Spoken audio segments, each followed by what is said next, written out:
সেতু বেহাল, প্রাণের ঝুঁকি নিয়ে রোজ পারাপার করতে হয়। হুগলির বলাগড় ব্লকের জিরাটে বেহুলা খাল, তার উপরে কাঠের সেতুর এই অবস্থা। বেশিরভাগ জায়গায় কাঠ নষ্ট হয়ে গিয়েছে, কোনো রকমে বাঁশ দিয়ে তাপ্পি দিয়ে কাজ চলছে। সেতুর একদিক হেলে গিয়েছে খালের ওপরেই, আর যে কোনো সময় সেটা ভেঙেও পড়তে পারে। সেতুর দুধারে কাঠের রেলিংও সেটাও ভেঙে গিয়েছে। এই সেতুর ওপরে নির্ভর 60টির বেশি পরিবার। পাকা সেতুর দাবি করছেন তারা। আমার ঠিক পিছনেই এই যে এলাকা রয়েছে, অর্থাৎ একতারপুর গ্রাম পঞ্চায়েতের দারপাড়া, গাজীপাড়া সহ বিস্তীর্ণ প্রায় 5-6টি গ্রাম রয়েছে। সেই গ্রামের যারা মানুষজন রয়েছেন তাদের চাষবাসের ক্ষেত্রে আসতে হয় এই বসন্তপুর গ্রামে, কিন্তু তাদের আসা যাওয়ার যে পথ, সেই পথ হচ্ছে এই ভগ্নপ্রায় কাঠের সেতু। বহুবার এখানকার যারা রাজনৈতিক ব্যক্তিত্ব রয়েছে বিভিন্ন দলের, তারা এসেছেন, দেখেছেন, আশ্বাস পর্যন্ত দিয়েছেন এই সেতু তৈরি হয়ে যাবে, কিন্তু সেই আশ্বাসই থেকে গেছে।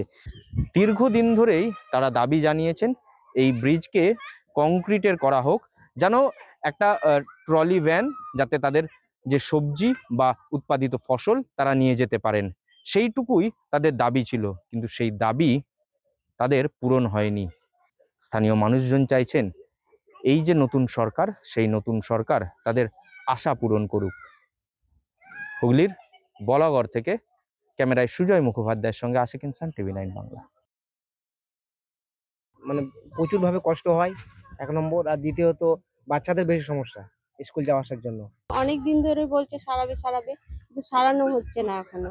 ST/SC দপ্তর থেকে যিনি চেয়ারম্যান ছিল তথাকথিত সময়, সে একবার নির্বাচনের আগে দেখে গেছে, দেখে গিয়ে বললো আমি এটা স্যাংশন করব।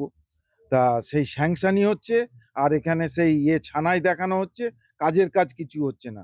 বলেছিল তো যে করে দেবে, যে আসবো আমাকে ভোট দাও না, হ্যাঁ। যে করে দেবো, করে দিচ্ছি না, আর কি করবো। আমি একজন বয়স্ক লোক, 75 বছর আমার বয়স। স্লিপ করে পড়ে যাওয়ার মতো পরিস্থিতি হয়ে যায়। সেই জন্য আমরা বলছি যত তাড়াতাড়ি হয় এই কংক্রিটের একটা রিক্সা ভ্যান যাওয়ার মতো যদি ব্রিজ সরকার থেকে করে দেয়, তা আমরা কৃতজ্ঞ থাকব।